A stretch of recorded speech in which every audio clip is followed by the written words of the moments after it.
whether it's a radio station or a cable network like Fox News. With me, I absorb literally everything. I'm taking in every bit of objective media. Growing up, I was looking at what, both more liberal publications and what conservative publications were saying, because I did want to get both sides of the story. The problem is that it reaches a point of proselytizing and also just being outright false. Not to mention, you have to look at the associations of the journalists in that field. And I know this is something we could get into that we're probably not going to talk about on air, where you basically... I'm down to talk about anything. You have to look at the reputations of these journalists, and when you find out they, said something racist on Twitter or advocated for, sexual misconduct, it's kind of like, well, wait a minute. Your credibility is a little hinky now, Hinky. Oh, yeah.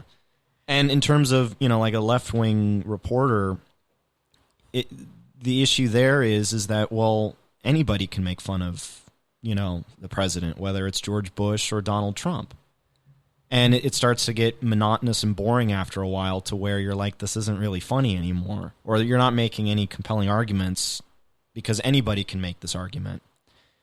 And so that's when you decide, okay, I need to go to the next step. I need to look at the actual hard evidence to build up whatever conclusion I want to come up with of the current day. And in Bob Woodward's case, a lot of criticism he's gotten is being known as the sort of as Washington, D.C.'s stenographer. That's what some journalists have referred to him as. And these are people that respect him and still think a lot of his work is very brilliant. But they're also probably doing their own research and realizing maybe he's doing stuff behind the scenes, whatever. And so the stories aren't like the way it was in All the President's Men. Now it's more like, well, because in D.C. there's also like the social status, and being a journalist in D.C., you've got to, you can't just piss everybody off. Otherwise, you won't get into all the same parties you were led into last year, Yeah. And I'm not saying that's what Bob Woodward's doing at all. I'm just saying that those are reputations that do follow some people, and those are accusations that I've heard made towards him. At the same time, he has done some outstanding reporting, but I don't aspire to be like him, because I am my own person, and this is what every journalist needs to realize. They are their own person. I've fallen down that trap of wanting to be similar to other journalists. But I've realized, no, I can read their work and learn from what they did and their own personality and their own understanding of the world and of American history and politics, and help that in coming up with my own conclusions. And so, that's kind of what I advocate for anybody.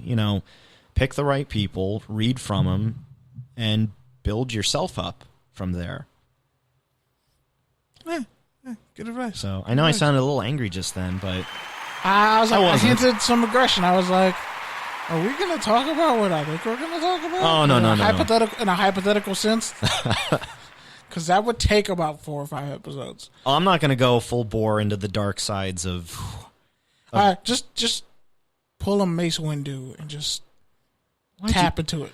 Why did you make me have to remember the prequel trilogy? Because it's a purple lightsaber, and he's the only one to ever actually properly use the dark and the light. So, yeah, but that was introduced after the movies. Doesn't matter. It's still a purple lightsaber. Literally, he just went to George Lucas and said, "Can I have a purple lightsaber?" And George Lucas was like, "Yeah, sure."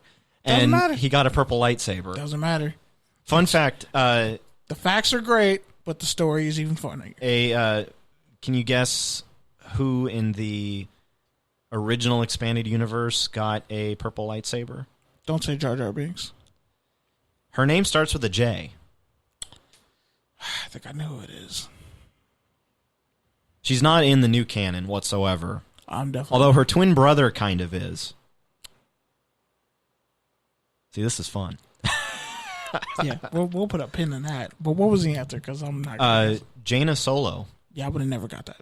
Her brother became a Sith. I forgot her name, so I'm saying I would have never remembered it. But we're going to take a quick break from that because going to put a pin in the whole journalism, politics thing for later. But we're actually going to touch on, something that a huge part of this podcast is about. And, that's football. Football. Not American. Just football. Not football. They make way more money. But anyway, so our poll, NFL Street. I don't think there's any ice in this. Oh. Damn, sir. That I didn't even tell him to do that. He just did that. So I heard all about that last week, and I was just like, oh, my goodness. Let's talk about it. Let's talk about it indeed. Oh, so, I mean, you got her chata with ice in it, but, like... Yeah. She gets Sprite with no ice in it. Oh, sometimes you can have it with ice. But, like, she just gets Sprite with no ice in it as a default, and then adds ice later. Like, that makes up for it. And wait, she adds the ice later on? Yes. Okay. See, that was an element that I think I was missing. She gets Sprite with no ice to begin with, because she says the ice takes up most of the cup, which, in a lot of cases, it is true. Mm-hmm. But if I'm getting a Sprite... In every case, that's true. That's how physics works. Yeah. But... okay, now you're on her side. Jeez, relax. No. But most of the time, like, I'll get a little bit of ice. Right. Like, if it's a situation... But no, I'm talking about, like, she'll go to self-serve soda machines and not get any ice. Right. And then go back and get a little bit of ice. And then thinks, like, no, the Sprites... That Sprite has, like, a 2-minute shelf life. Mm-hmm. Let's just be honest. But anyway, that's... 2 minute. Whoa. 2 minutes. Sprite gets flat really quick. Let's talk about it. Yeah, but here's the thing. Because I've had moments in the past, many, many, many years ago, back when I still drank soda, where, yeah, I would get the soda with no ice, but that just depended on how I felt. I didn't always do that. She does that as like a biblical mission. I know it's she's not letting that go. Oh, and when she hears this, she's going to be really mad at me. Oh, and you guys aren't letting it go either. I mean, we're not letting it go. We're just broaching.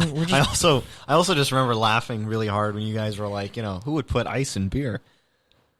And she's like, I'm not advocating for that. I was like, okay, it's a slippery slope. It is. No, it's true. It starts with Sprite, and then next thing you know. Well, okay, what if it's Coke? What if it's Coca-Cola? And you don't put any ice in there. You just put the Coke in the cup. You put the lid on. You drink it, and that's it. Then what do you do? That gets flat, too. But that's the thing, though. It doesn't just give me 2 or 3 drops of ice. It's not like it gets flat, though. Have you had flat Coke? Yes, I have. So imagine not having any ice and drinking it. And let's say whatever system you got it from isn't necessarily the coldest. So you're saying that the ice maintains the carbonation of the soda? Yeah. Even if, isn't one of her arguments that the ice is gross? No, she's like, the ice takes it too much, and then it's mostly ice, and you only get a little bit of juice in the water. The ice sucks up a lot of the soda, so it's like a self-defeating prophecy. And don't forget that sometimes when you get the soda in your cup, I know you want to get off topic, but I was like, God, I have to make this point too. Is this how everybody feels about me? Hey, this is a subject we all deal with it though. We all deal with this though. Because everybody's like, do I want to get soda? Right. Especially if you get it from a drive-thru and you know how much ice they're going to put. You're like, just give me 3 ice cubes. Not and to they're giving you 5 or a whole. When you're going to those dispensers, you're getting like water and something else, or club soda and something else into your cup. Yeah, there's been times where I've basically gotten brown water when it's supposed to be iced tea. That's nasty. Like, yeah, it's like from the Goonies. It's, it's gross. By the way, I saw a meme that said Stranger Things. It's just the Goonies. Yeah. And not the X-Files, but the Goonies. Yeah, that's what I've heard. Oh, X-Files meets the Goonies. Mm-hmm. And I was like, that's offensive, but it's accurate. But how's it offensive? I was like, because they dug deep and got the X-Files and mixed it with the Goonies. And I'm like, you're not wrong. Yeah. But speaking of not being wrong, the poll for NFL Street versus Blitz, 53-47. More people liked playing Blitz than NFL Street, which is shocking. I mean, Blitz was really fun, and you could literally do wild shit, like hit people late after the whistle, punch cheerleaders, all types of wild, crazy shit. Like, the only thing up was the game with Lawrence Taylor where they were doing coke and steroids at halftime. That was a crazy game. But, yeah, NFL Street won on Twitter because NFL Street was ultimately the better game and had the better soundtrack. One of the greatest soundtracks of all time is NFL Street. You can go on Spotify and look it up. Trust your video games. Also, Russell Wilson, we agreed, should never perm his hair again.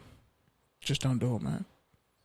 Like, don't go out looking like one of the DeBarges. It's just not a good look. I gotta see what this perm looks like. It's bad. But speaking of bad, Madden ratings.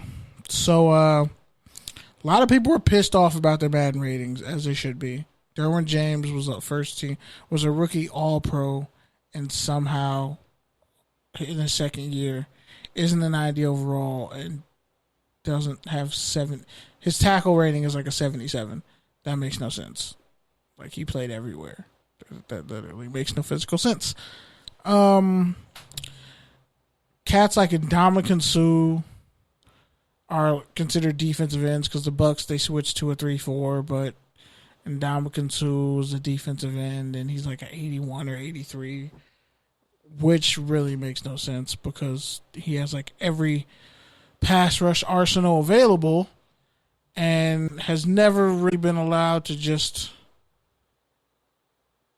straight up play like, okay, let's put you at, let's just strictly put this person as a pass rushing 3 technique.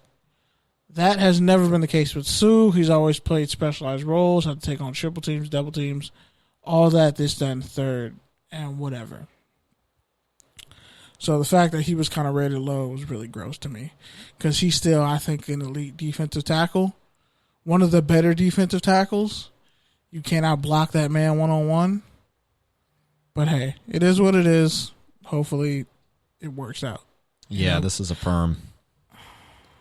I'm also looking at an old picture of that's him by comparison. I know, yeah. I was about to say that's the wrong one. You got to see the new one. You got to see the Soul Glow one when he was at the ESPYs. Oh my God. Whew. But yeah. So also player designation positions. That was a beef I had with Madden because you got guys like Chris Jones, D tackle, but he played defensive end pretty much his whole career in the Chiefs 3-4 defense, and now he switched to a 4-3 defense. And I think he's only like a 91, but the dude had like 15 and a half sacks. How is he only a 91? He should be like closer to a 97, if we're being honest. He had an elite year and did a lot of athletic stuff that a defensive tackle his size should not be doing. But I will say with Madden, they did a good job with showing how athletic a lot of these offensive linemen are now, more than ever. Like some of these guys running 4.8s, 4.9s, like they have almost 80 speed. They're faster than some of the guys that they're going to be blocking, and some of their blocking is trash. But hey, they're learning and developing. But the big beef that I saw was with wide receivers, because wide receivers are divas and they were pissed off. I mean, DeMarcus Lawrence was insanely pissed off because he felt like he should not have been an 89 overall. Keenan Allen was also an 89.